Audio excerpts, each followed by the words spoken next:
So in episode 3 of the OGX podcast, we get into Iowa State's victory over Oklahoma State. We talk about Lauren Schurman, her recruiting journey, and just what just an exceptional ride that she's had to this point.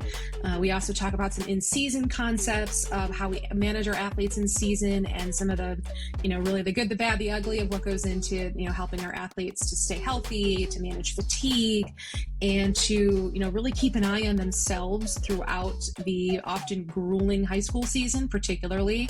And Ashley and I really dive into just some good discussion of, what goes into making sure that you can maintain your performance over, again, the course of that in season.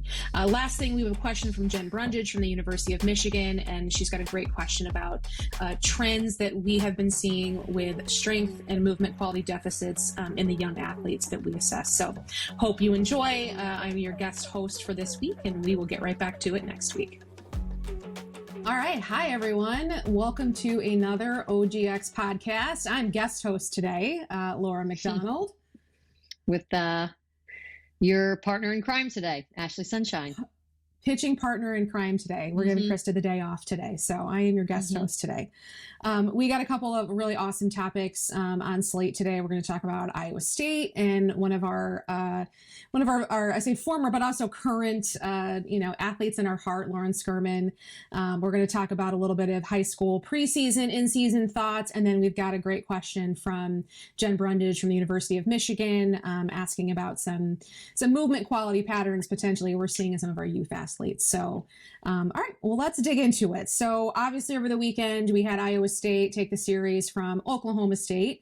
And in that, that first game, that first win, Lauren was, she led off as a starting pitcher and just had a tremendous outing. So obviously, as you work really close with Lauren as she was, kind of coming up through her high school career and getting to Iowa State. So talk a little bit about just her journey and, how special it is for her to be on this stage at this point, given what she's gone through. Yeah. Great. I mean, she's an incredible story. She, maybe it was 2020 or 2021, around that time frame, where she started to train with us. She is from Delaware, so she would make kind of the cross country hike to come see us. Lauren's dad is a former professional hockey player. And that's relevant to this story because he always had a really great ability to see the longevity of her career. And I think that's really critical of just understanding that now is not everything. And I think she was really lucky, whether she realizes it or not, to have a parent, sort of like the main parent involved in her softball journey, that didn't feel like you have to have everything right here, right now, that the journey it's a long one, and you have to be able to just like stay through it. So so she started off and, so she's a really good athlete. And I don't know, maybe about 2 years into her journey, she came one particular, I don't know the exact date, but it was in May. And it was at the end of her junior year. And it was at the time where we were really starting to tap into concepts like understanding exactly what finger position had to be in order to get backspin versus bullet versus topspin. And we were really like zoning in and on like the insight camera with Rapsodo and utilizing it regularly with our athletes. And she came that May, and we really worked to get her to understand how to create a little more variability based on where her hand position was on the ball, using a lot of camera feedback, kind of like hours of a pitch design session. And I have a vivid memory of feeling like, I don't know, like leaving that session or wrapping up that session and thinking like something just turned. She just switched. She just tapped into some things that are not better versions of what she already has. She was starting to show this ability to create multiple spin directions. She primarily was just down. She was all of a sudden tapping into multiple spin directions. We were kind of messing around with the ability to take speed off of certain pitches. So she, like in that single session, was showing the ability to throw both spin directions, multiple speeds at each. It just was like this really dynamic spin profile within a single day. And I'm like, okay, hold on here. This is not to say Lauren wasn't good leading up to that, but this was like a whole nother level.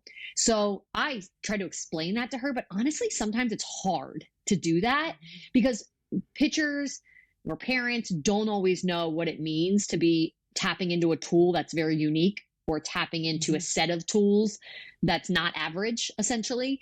And so I did my best to be able to communicate, like, I think this was a real turning point for you. I just remember driving home that day, calling Krista and like spilling my heart to her. Like, everything inside of me is on fire. I want to go to war for Lauren. I just feel like she's going to be big time. And I didn't think that. I wasn't sure. I shouldn't say I didn't think that, but I really wasn't sure of that until right now. But right now I'm sure of it. I know it. So she was like, okay. So anyway, she went that summer. You can imagine this. She's a junior. So it's the summer before her senior year, not knowing where she was going. I mean, she had some offers, but a few more came through that summer, but they were all, any commitment is a great commitment if that's where the athlete wants to go. But she was basically like, I'm stressed. I want this over. I think I'm just going to take XYZ offer. Right. And I knew what your skill sets are showing to be. What we saw that May when you came here is above those commitments. She was kind of running into an issue where when she was pitching that summer, her coaches were still relying on her old tools. This is also something we run into a lot. Like, we kind of discover that an athlete taps into something different out of the ordinary, and their coach, it's kind of like they have to have an identity shift as a pitcher. Like, you're no longer an X pitcher, like you're a Y pitcher, and their coach can have a hard time with that. Like, it's outside of their comfort zone too much. So she was still all summer long just throwing her same pitches that was honestly making her look average in the grand scheme of, the national, recruiting class. And so she called me. I remember one day, again, a vivid memory. And I don't know, I use some stupid analogy. Like, I hear in your voice like you're about to jump out of the car. Like, basically, I feel you like, I don't want to be on this ride anymore.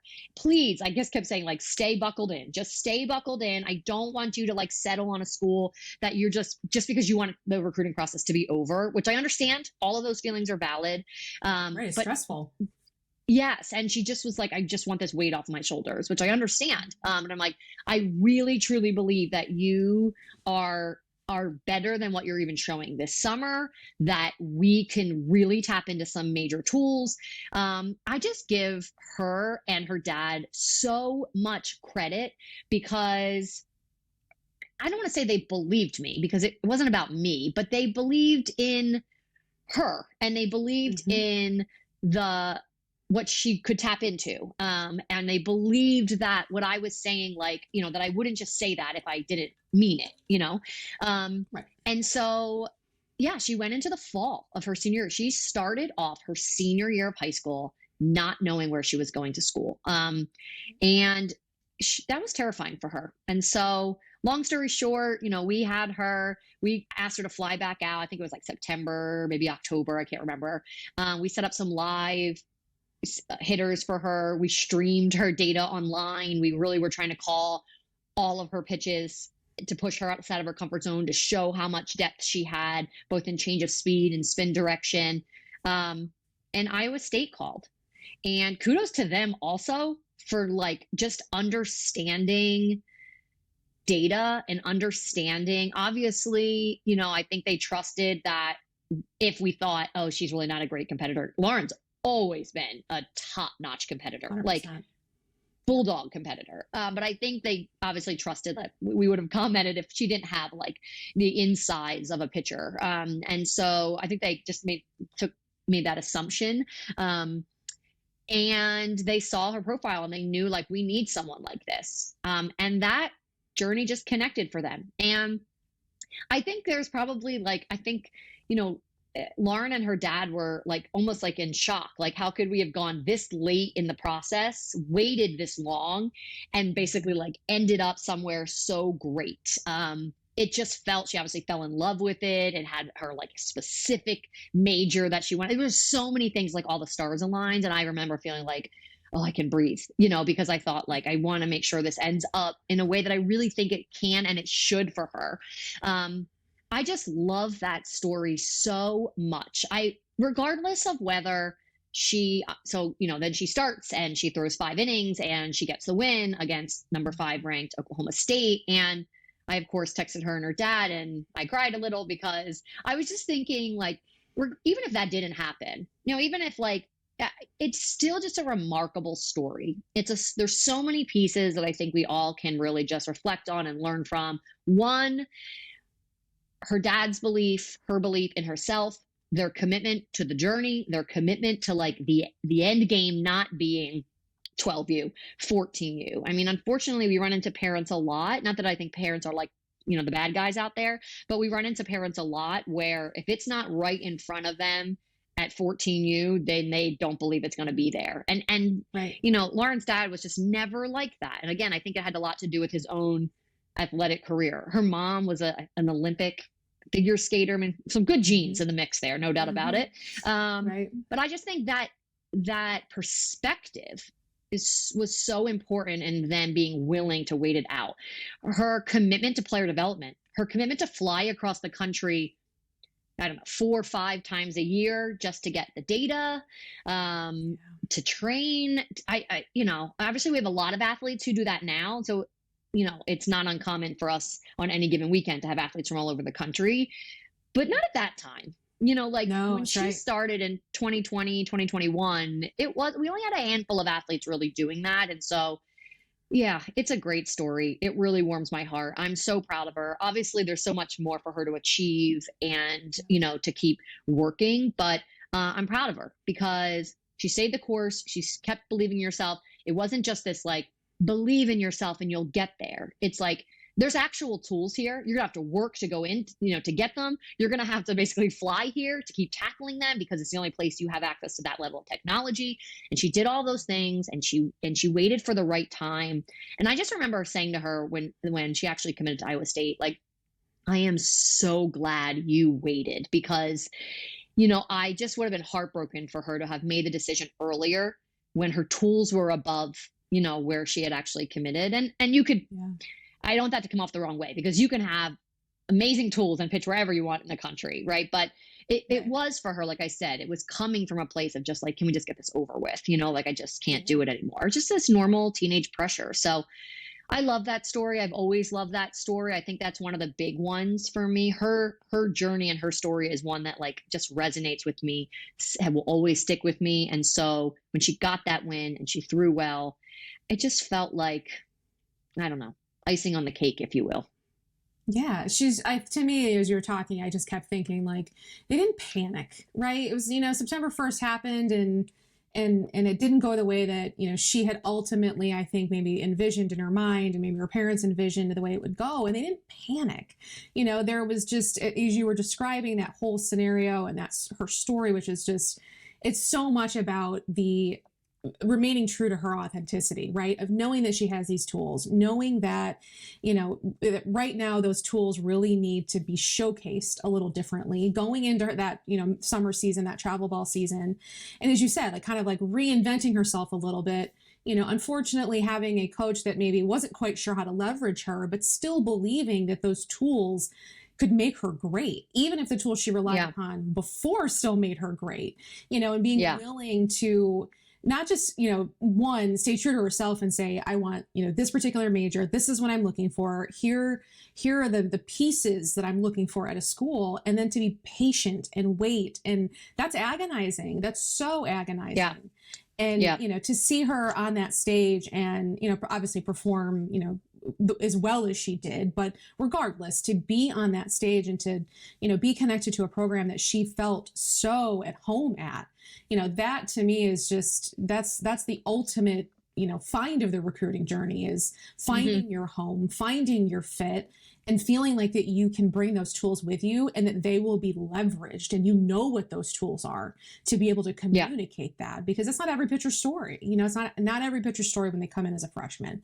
And I just think we did assessments a couple of years ago on Iowa State pitchers. We've worked with them in the past, and I just think kudos to them for saying yes, we see this, going to bring you in as a freshman and let you be who you are. That is, that's awesome. Laura, along those same lines, there's a couple other pieces of this story that I kind of left out. So between the time that May, where I was like, wait a second, something's about to take off here, and the time where she came back to throw live, I called a couple coaches and was like, oh, can I show you her data? Can I show you? I told them the story. I told them like, this is what happened in May. This is what she was able to tap into. I really think there's a lot in there. And there are two particular coaches that came to mind where one went to see her and they loved the conversation. They loved like what we were seeing in the data, and they went to see her and they were like, it was in maybe Colorado. They went to see her that summer and they were like, her command was bad. So no. And that pissed me off so much because I'm not saying I don't believe in command. And I think I referenced this in like the first episode, but I was like, okay, first of all, context here. It's Colorado weekend where, 95% of pitchers come back from Colorado and we're like, I got about 3 days in and I was just exhausted. It seems to be this point, especially coming off high school season. So like context, Lauren pitches every single high school game. She is now in Colorado. She had command issues.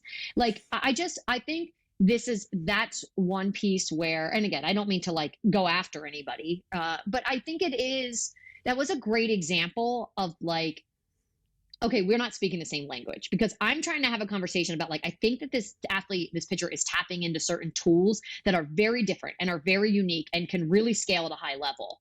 Command, like even if she did traditionally have issues with command, which she didn't, that was the challenge. Like we have athletes where it's like her command's not there, but these tools are really great. It's worth it to stay on that course with her, but she didn't typically. But command, like you're going to teach your command. So I just felt like, okay, this is really clear. Lauren can't go there because they are taking a very old school, traditional with the eye approach that simply was not going to do it for her. It was just not going to be, she needed someone to really be able to see the data, understand the data, know that is how they were going to have to maximize and leverage her. And then, on the flip side, we had another school come out and they watched her throw, and she was throwing probably like low to mid 60s, maybe in the like 62, popping 64. And they were like, her velo's not high enough. Which is fine. They might have been like who they were looking for to add to their staff at the time may have been like, the piece we need is a velo athlete. But I don't think so. I don't think that's actually where that was coming from. Where it was coming from is like, what we believe is that great pitchers all throw 68. Now, do a lot of great pitchers throw 68, 69? Yeah. And do I think maybe Lauren could, will go up in velo? Yes. But I think there's a couple tiers here. It's the same thing. It's like, well, imagine she goes up one tier. Now she's mid to upper 60s. Like this idea that just when we see someone, I think we can always make the assumption as college coaches, when we see someone as a 16, 17, even 18-year-old, they are at least one tier below what you could probably expect them to be in college because they're freaking exhausted. They're overworked. We think the college season is grueling. At least it's like, it gives them a shot. This is like in high school, the high school season, the travel ball season, all that is just nuts. And so they're so exhausted, as we all know. And, they're in school 7 hours a day. There's not time to they don't necessarily train the way they're going to in college. They don't have the rest time they're going to have in college. So I think that's important. And then also is like, well, no one is saying that Lauren, like you saw her tools. We showed her pitch profile, her dashboard. Like we were not trying to say like this is a big power pitcher. Like there are different types of pitchers. That doesn't mean we were trying to say you should take this athlete because she has a lot of versatility and a lot of variability and she throws 56. But you should take this pitcher who has top spin, backspin. Both are really good tools. Multiple change of speeds in each direction. And is throwing low to mid 60s. Like and when she's exhausted. Yeah, and I felt a little frustrated by that too. But it's just part of. I think it's like frustrated was probably not the right. I was probably too emotionally involved there because I wanted something. So something for Lauren. But I think these are the things we run into. It's like this is where we have to just keep pushing forward as pitching minds and pitching coaches. Is like absolutely there are times when a college pitching coach is looking for a particular key and that person doesn't fit it, a piece of their puzzle. That pitcher is not that. And so be it. That's life. Right. But a blanket idea of what a pitcher has to look like at a certain level, we have to start shedding that. And then in addition to that, this concept of like, I show up in Colorado without any context of what these athletes have been through and just say like, oh, her velo is a little bit down or her command is off. Like, I mean, I can almost guarantee both velo and command are going to be down when you see her in Colorado, you know? So, yeah, those are two pieces that I think are worth mentioning. And again, it's not to like come at anybody, but it was the right fit with Iowa State, like I said, for all those reasons. It's like they knew exactly who she was and who she was going to be based on what they were seeing in that data. And it's a ton of credit there. The other thing that I want to talk about, because we run into this a lot, I just had a conversation with an athlete the other day, is this concept of like when coaches go to see athletes in travel ball, it's hard when you don't have context of their data, because a lot of the times they're not actually throwing the pitches that they should be for a variety of reasons. Like that pitcher may not know what that pitch is, you know, the coach may be uncomfortable. You know, a lot of travel ball coaches are very, very comfortable in the East-West realm. And we might see like this athlete has a big time drop ball, but because that really hasn't been her identity leading up to that, she's not confident in it yet. So the coach isn't confident. The coach wants to win. So I'm not trying to, you know, again, not trying to come after anybody here, but we see this a lot. So I think what I'm trying to get at is like, in the world of data, I can kind of come, you know, full circle back to our very first episode, where when you're really talking about whether or not someone meets that threshold, I think Krista gave the analogy of like, if you wanted to get into, you know, Harvard, you have to have certain scores. There is this element. So getting away with just a blanket idea of what a pitcher looks like, you know, just using your eye to determine if someone has the tools that really scale for your level. You know, I think both of those coaches really missed out on Lauren. Now, I think she's in the right place. I think she ended up being there, but they both missed out on her because they didn't necessarily have the right view of it. And then beyond that, to know, like, until I see what tools that pitcher has, like, you know, what she's capable of producing, I can't just see what she's throwing in games and assume that's what she has. There's a lot of times, a lot of our athletes, what we are really working is like, okay, your goal this high school season is like, that pitch has to be great because that's the one that makes you stand out. I know you have success throwing the other pitches, but you won't at the next stage. You won't at that, you know, that level of success in college. But if you really could learn to lean on this pitch, to get comfortable with it, to command it, to use it the majority of the time, you're a different athlete. And so we are having those conversations with pitchers a lot, like really trying to get them to lean in to the tool or tools that separate them. And that doesn't always align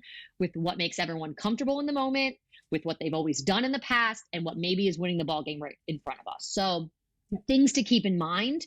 And again, all things that I think are like bits and pieces that were embedded in Lauren's story that were just great learning. You know, they were just great lessons across the board, coaches, athletes, parents, you know, all of us. I think her journey, really helped me, especially to shape, you know, how we communicate with our families with, you know, the need for camps, the need to be at this tournament so this coach can see you. And the value of, you know, you said at the time, we didn't have a lot of remote athletes that were willing to make those trips to us as frequently as Lauren was doing, and that her family was supporting her in that. And to have those pockets of data collected on her that told her story. So it's not, you know, it's not like I go to this one tournament and if I don't throw perfectly and I don't have the best day, we're humans, right? Humans have bad days all the time. And to have that data underneath of her to show here, you know, when I'm not exhausted and I'm not coming off a high school season, which we're going to get to that topic here in a second, because that's a whole other beast of a conversation, or in season you know, concepts.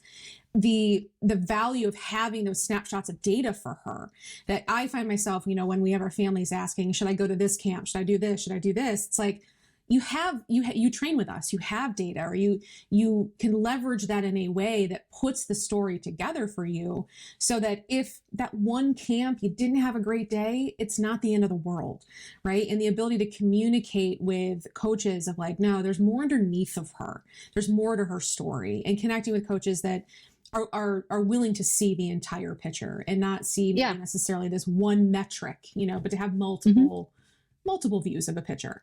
I think that's a good shift to talking, obviously we're in the throes of in season right now in Illinois, and, talking with all of our pitchers. It's not just, we have obviously remote pitchers all over the country, but, most of our pitchers right now being in season, and, the high school preseason coming out of the winter leading up through January, February, what are those, talk a little bit about some of those concepts that if I'm a pitcher right now in the middle of my high school season, go back to maybe preseason in February.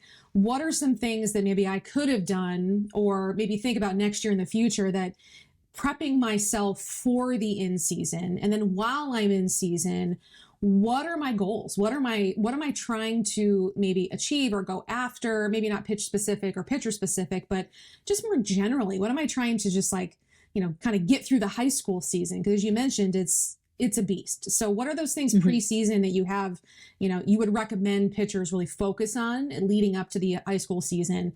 And then what are they trying to manage in season?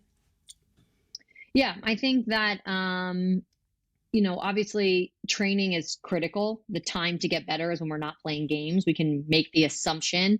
Everybody can make the assumption because obviously we have collected data for years and years and years. And the more games that you're throwing, the more you get beat down. And what beat down looks like is a loss of what we call movement quality. It's stability, it's rotational capacity, a loss of power, a loss of velocity, regression in break, pain, excessive soreness. Not every one of those things, you might not be checking off every one of those boxes, but you're probably checking off at least one, if not multiple. That's what games do to you when you just play. So first and foremost is that the way to actually get better is to train. You have to reset, you have to come all the way back down, you have to revisit, good solid strength and conditioning, have an element where pitching at super high intensity all the time is not the main focus. So the off season, there has to be an off season. That's basically what I'm getting at. If you spend the off season at camps and at indoor tournaments the whole time, it's not off season. So you have to give yourself an off season, because that's your opportunity to take one step up. You want to go up in velocity, you want to establish a different pitch profile, you want to expand upon XYZ, then it has to be an off season. You can't just say it's off season because it's not July. What you're actively doing in that time frame has to indicate that you're in off season. So and I think like a camp sprinkled in here and there, an indoor tournament sprinkled in there, none of these are like making or breaking anybody. It's the if it never ends, of course, right? So first and foremost, it's trying to maximize that. And then it gets to this point where it shifts, right? And now now it is games. And the high school season is just it's unbearable. I think the other day, I just don't even understand. I literally have an athlete who I'm managing in Illinois, and she's like, no, I have a game every single day this week. He's like, every single day, every day in a row? She's like, yeah, every single day. Maybe I'm off next Sunday. You mentioned it when talking about Lauren, but this concept of high school softball, I say this often, it's the hardest version of the game, in my opinion. You mentioned it. You're in school, your brain's on all that time. You've got, weather factors. And, we're now sneaking in these tournaments now that are asking athletes to play on Sundays, when that was traditionally your dedicated off day, And when we go on college campuses and we're talking to the freshmen, right, that are coming out of potentially a spring high school season, they've probably played all summer. I always say that to them when they're coming into their freshman year, and we're talking to them from an assessment standpoint, and their college coach is saying, I need her to do X, Y, and Z in the fall to be ready for the spring. It's like, okay, the hardest version of the game is behind you. The hardest version of the game is behind you. Mm-hmm. You won't be in classes 8 hours a day. You won't have your brain on and stimulated all day long and then be expected to, perform at a high level 6 to sometimes 7 days a week. It's just such a hard version of the game. Such a hard version. It is. And they're taking exams, and they have very little time to fuel appropriately, to eat appropriately. They finish their game, and there's 3-4 hours of homework. And I agree with you entirely. So, pitchers can make the assumption that, games, they're just going to eat away at them. That season is just going to eat away at them. And so we know it's really about this time. It's about like this halfway. It started in March. We're about the halfway point. This is really where that all that training starts to like, it's not enough to sustain itself unless you're continuing. So I always say like a little goes such a long way. So I like to use the seesaw analogy of like, okay, games are on one side, there's like a bucket on one end of the seesaw, and it's so extreme. It's like way up here. And so you just got to throw little pebbles in the other one to just start to bring it out, bring it into some sense of equilibrium. And what those pebbles can be are appropriate warm-ups every day, appropriate, anything you do for recovery, the appropriate nutrition and sleep, making sure you're getting, you're doing enough low to moderate intensity throwing between games. We find a lot of pitchers, like if they throw 4 or 5 games a week, then the other days they don't throw at all. And sometimes we find like if you just throw your plyos, if you just do low intensity, it basically allows you to keep your patterns in check so that you're not just like unraveling. So enough low to moderate intensity throwing, and then yes, strength and conditioning, but it looks different. And it's usually, they're quick. And there are different ways to get it done. And sometimes it's an extension of your warm up, and sometimes it's a separate session, but they're not taking up a ton of your time. Basically, what you're doing in strength and conditioning in November and December does not look the same as it does in April. And so I do think that we do sometimes take a one size fits all approach to strength and conditioning. And we're like, well, I can't be lifting now. Right. And so, yeah, there's a lot of different things that you can throw into that bucket. And so our goal, like a success story, would be if a pitcher just held her tools throughout the season. Stable. And so I think what's really stable. Yeah, she just keeps it stable and doesn't go under. It's hard. You have to do a lot of work. This is actually, if anyone listening here did not listen to the podcast that Riker and I did last week, it was specific about the college game, but it was about athlete management. And it's really no different. I mean, the college season obviously has its own, different culture in some sense, but it's the same idea of like in-season pitcher management. What is that? It's not just training and development. Pitcher management is like another subcategory of player development, of pitcher development. That would be a great episode for anyone that, hasn't watched it already to watch. But I think that that's what we're doing for these pitchers. We're watching to make sure there aren't any red flags. They're constantly reporting. It's a lot of like, okay, I threw this day and my body feels like this. Okay, so now this is what I'm going to do. Like, it's a lot of like, you're not sure exactly what the week is going to look like. You have to first see like, how many innings did you throw? Like, how many pitches did you throw essentially? When's the next time you're going to throw? How did your body respond? And then that really helps determine what you're doing next. But you're doing something next. You're not just waiting for the next time to throw and then only games, only games, only games. Not only is that just not, it's just, a really uneven seesaw, if you will, but it goes from March, April, May in the traditional, there's a couple states that obviously have a fall high school season, but traditionally March, April, May high school season, and then right into summer ball, right? Where it's like college coaches are right there. And everyone knows that summer is most important, but they're coming like the most fatigued versions of themselves. Right. So obviously what we really work hard to do, and in the systems we've built with our dashboards and our way to show to our athletes, we're tracking their stability, we're tracking their power, we're tracking their, if rotation is changing. It does. And oftentimes we're saying to them like, hey, these are normal regressions in season. Right now, this is not anything beyond what's normal, but let's keep an eye, because if it crosses that threshold into like, we're in trouble, then, we got to identify that. And essentially we are monitoring the roots of the tree before it gets up to the tree, because what the tree is pain, it's decreased performance, which could mean velocity, which could mean command, which could mean break, regressed break. And so we know that if we can monitor the right things, then it will never get to that point. Right. But oftentimes what we do is we wait for it to get to that point. And then we're like, what happened? And we're like, well, this has been growing for a long time. Right. This has been in the system for a long time. So that's really what obviously we really work hard to do with our athletes. And so I think any of our athletes that sort of like fall out of our system, we'll call it, or like stop, they're like, hey, I'm going to take a break from working with you guys for the in season, like we're like, oh, we always are like, because we get it. We get that their mindset sometimes is like, I don't have time for training. And we're like, it's not about training. It's about managing that system. And then it's like, we know what's going to happen. And obviously we don't predict every single athlete's future, but we're like, that athlete is the only way she's going to know something is wrong is when it's gotten not only to the trunk of that tree, but out to the branches and the leaves. Like, she'll think something's wrong when her arm hurts. She'll think something's wrong, but it Right. was been happening much earlier, but there was no system in place to like track those things. So that's what it's about. It's about holding steady. So if you think about it from March through the summer and honestly into fall ball, we are just trying to hold steady. Maybe a little reset in August. We get a very short time period.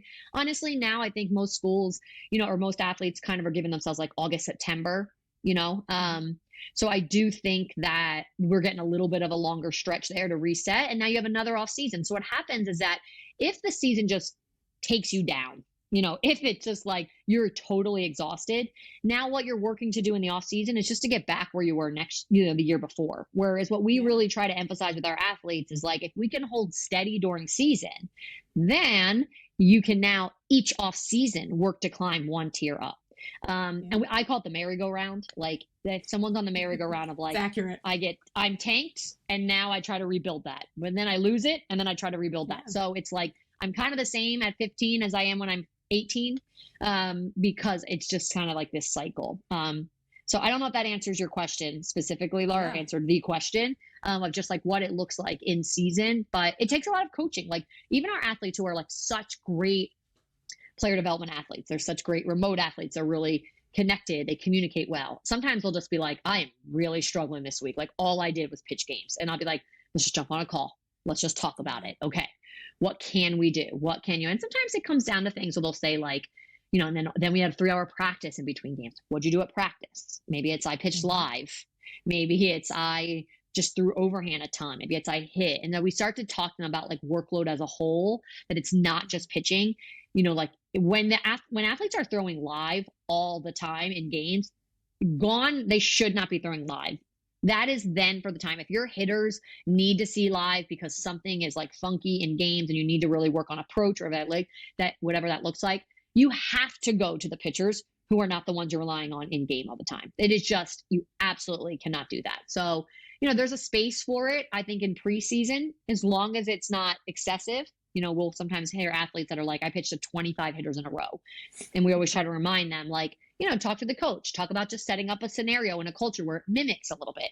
Maybe it's 5 hitters max. Maybe it's 3 outs and you take a break. Like mimic so that you're not just throwing fatigued, neck, chest, arm is ripping by the end. Like that's not helping anybody because you probably look terrible and you're going to hurt like hell the next day. So that's not great for anybody. So, I think like we then talk to them about maybe even what they're doing between games. And we do find out that sometimes coaches are still asking them to pitch live, which shouldn't be if they're a big time contributor. They're becoming human pitching machines, essentially. They're throwing so many live at bats or just trying to give. And I understand the context of giving hitters the opportunity to see live pitching, but it comes at the expense of, you're just taking away capacity of that pitcher to be able to rebound and come back for a game. And is that the best use of her time to throw live in between games like that when you're preserving her for sure in that way? For sure. And even, overhand throwing, they're like, a lot of times, at the high school level, the best pitchers are the best athletes on the team.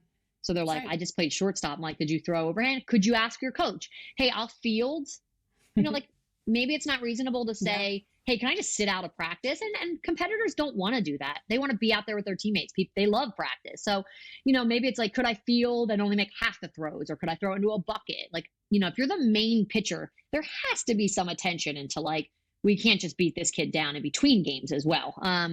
So it's a lot of those types of discussions. It's like, what does your warm up look like? Sometimes we'll even go into and like really make sure they're not overdoing it in their game day warm up. Are you throwing too many pitches in warm ups before a game? How can we really clean that up for you? There's a lot of different discussions. It's very individualized. It's very like day by day, week by week based. So, it's a kind of a robust management system. Yes, that's a good one. That's a good one. The live in between games is always the trickiest, that's the trickiest component of trying to manage the stress management story. I think we've found ourselves in the business of stress management. I think we do it really well. And often so many of our conversations they're as simple as helping an athlete lay out her schedule, right? Lay out. Yeah. When I fill in my buckets of some low intensity stuff, can I get a lift in? And just helping her to plan and lay that out against the realities of a high school season that's really it's going to take over. It's definitely going to beat her down for sure. All right, let's switch here to, I'm going to play Jen's question here. Give me 1 second. And then we will get to the addressing it. Hi, everyone. My question for you is if you are seeing any trends in strength deficiencies or movement quality deficiencies in the youth athletes that come to you, and if so, are these trends position specific? Thanks. This is such a good question. When I heard this question from Jen, I just thought like, man, this is probably an entire episode all of its own. My first response to that is absolutely yes. I mean, we have gotten to a point now with our assessments, just looking at movement quality only. Movement quality for us means, our exercises that we ask our athletes to go through, they're all related to pitching, there's a handful of them. And that we've gotten to a point now where, whoever does the movement quality, and as I'm scoring, I can probably give a pretty good prediction of what I think their patterns might be just based on what I'm seeing. And, the answer to that is yes, there are trends. And, my first response to that is like, my first answer to the trend part is like, it is pelvic stability, no question. But more specifically, it is when they go up into that lat test and both those arms go overhead and those elbows are just bent. It tells me so much about a young athlete when I see the sort of severity of her lat immobility as she tries to go up overhead, she tries to go into shoulder flexion. It's rooted in pelvic instability and those lats just doing too much essentially. And then it just gets compounded as a pitcher. It gets compounded as, hitting reps and all of the stress that goes into it. But, my answer to that is yes, absolutely. There are patterns of, not just instability, but not even understanding the way that their body is supposed to move. It's just all ingrained from especially being overpitched. If they don't use their pelvis in the pitching motion, they're not going to use it outside the pitching motion. Your body's going to adapt to the highest level of stress it gets under. And so the patterns are, to me, pretty obvious, but they are definitely influenced by obviously the amount of pitching, how early you started pitching, early sport specialization, exposure to other types of sports and movements. When they're only a pitcher, those patterns are pretty clear. Yeah. I was going to say, I kind of have two responses to this. First and foremost, like most high school athletes are poor movers. I mean, there's just the reality of it. Even if they're great pitchers or great athletes, because we obviously don't just work with pitchers. You would think we do when you talk to me, obviously. So we don't. We work with hitters. I say we're a little biased in this particular episode with the two of us. So Chris is going to be like, hey, but yeah, I mean, that's the reality is that like, it's very rare for us to have high school age athletes come in for initial assessment and for us to be like, she's a good, like she moves well. What we mean by move well is, can she stabilize when she's on the ground? Can she stabilize when she has, is 1 foot on the ground versus 2? Does she rotate well? Does she absorb force well? I mean, that's really what we're, and the nuts and bolts of it.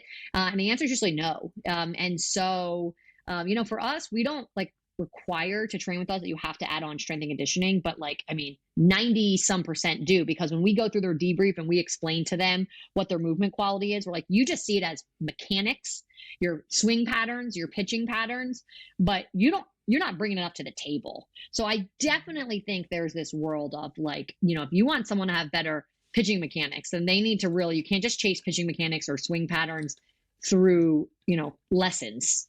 So that's the number one thing we obviously see. And I think in our debrief process, people really see that.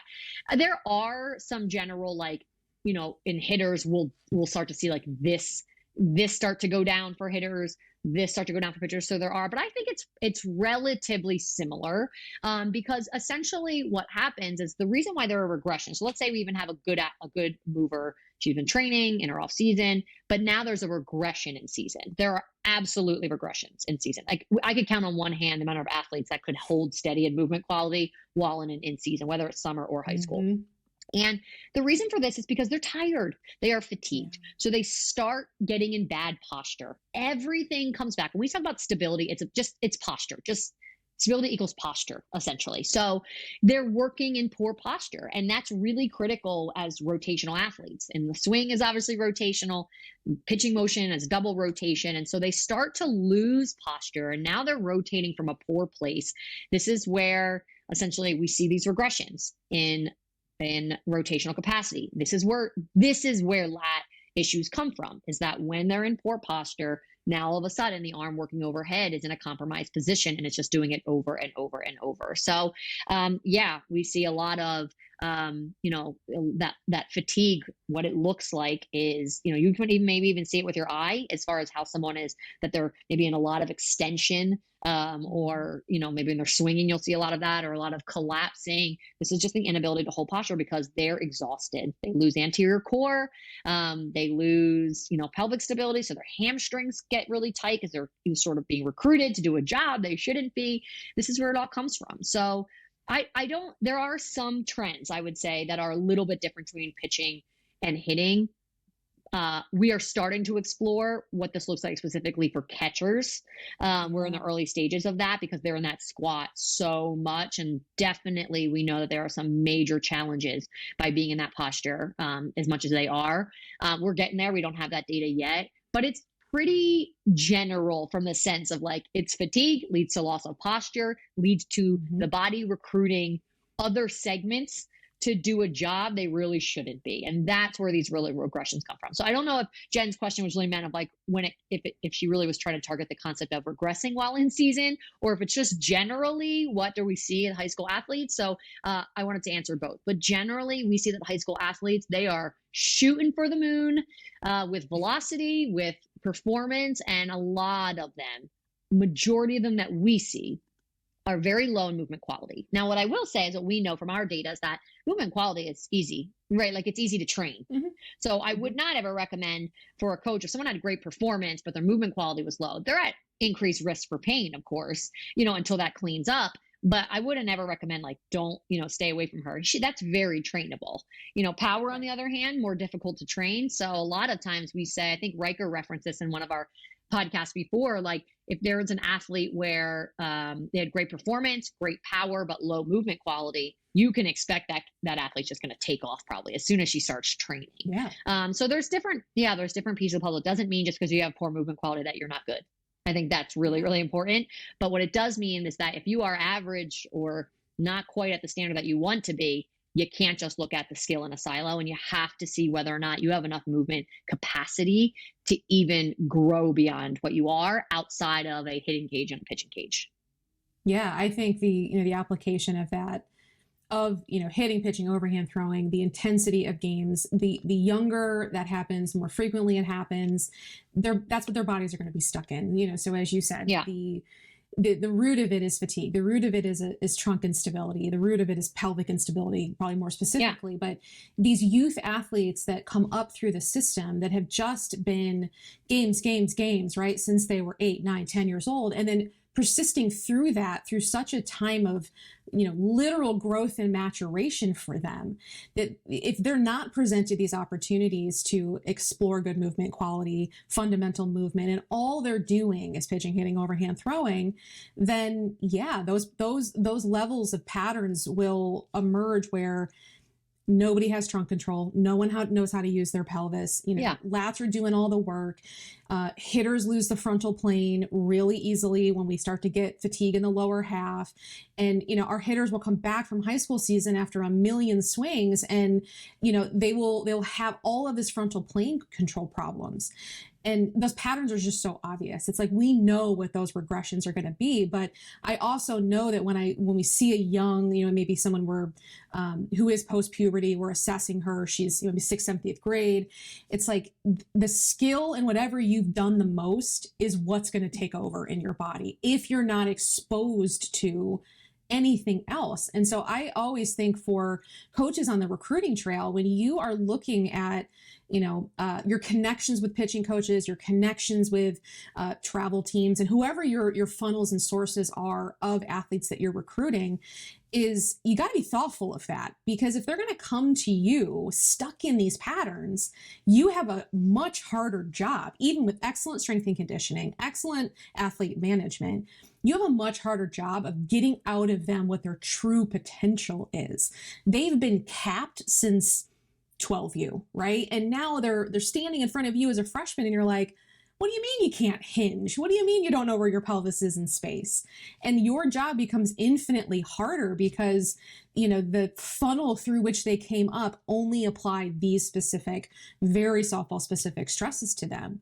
And so I think of the young athletes that are in our systems and just think like, set softball aside for a second. They're getting such great exposure to just being fundamentally healthy in their movement, and then have this great base underneath of them for softball. In summary, Laura, fatigue impacts performance. 100%. Greatly impacts performance. And our athletes are in a constant state of fatigue. Yep. So back to episode 1, pitch count 1 or 2, can't remember, 1. Need pitch counts, no doubt about it, has to have some limitations. And these athletes, more is not more. The motion is not like, I should get this tattooed like up my arms or something, but like more is not more. The motion is not natural. So I think that, all of it. Yeah. And there's part of it that like seasons are a grind, but there's a grind within that needs to be better managed, especially when it comes to pitchers. But I think this is the kind of stuff where I love Jen's question. I appreciate her question. She's always thoughtful, I think, in what she's doing. Every time I talk to her, I always feel like she's really put a lot of thought in where she's going with her athletes, what she's trying to consider. And I think it's like we can do better than we traditionally have in pitching. And so we know this. And so I think that, I love when the conversations, the questions like that come from Jen, and we're having things like pitch doc and these sub conversations at NFCA with pitching coaches who we all know it. And so we just keep pushing each other for more information to keep growing it. And again, this episode and all of these talks are not just pitching specific, but I think we have to keep this in mind of like all of today is essentially, if you come back, of like, what is fatigue? How, there's kind of like this kind of was the umbrella topic today. How does it impact? It does. So you have to ask yourself, you can't rip your athlete a new one knowing that she is just barely keeping her head above water. Now you can ask her to be a competitor, but you got to know how fatigue impacts tools. So it doesn't mean she should just quit out there, have bad body language. That's not the same, but you have to understand, we all have to understand how much fatigue is impacting performance, and that our definitely youth athletes are living in a big time world of fatigue, big time. Absolutely. All right. Well, we went long, so this is definitely one of our longer episodes so far. But I want to thank everyone for joining us, and we will see you guys in episode 4. I'm sure with some other hot and spicy topics to talk about. So, Ash, thank you for entertaining me as the guest host. We missed Krista obviously in this conversation, but hopefully I did her justice in playing co-host. So. That's probably why we went long, because I don't have a third person to cut me off. So now lesson learned. We didn't have Krista to rein us in, so Krista, come back. Yeah, that's right. All right, everyone. Thanks so much for joining us. Appreciate it. We'll see you in the next episode.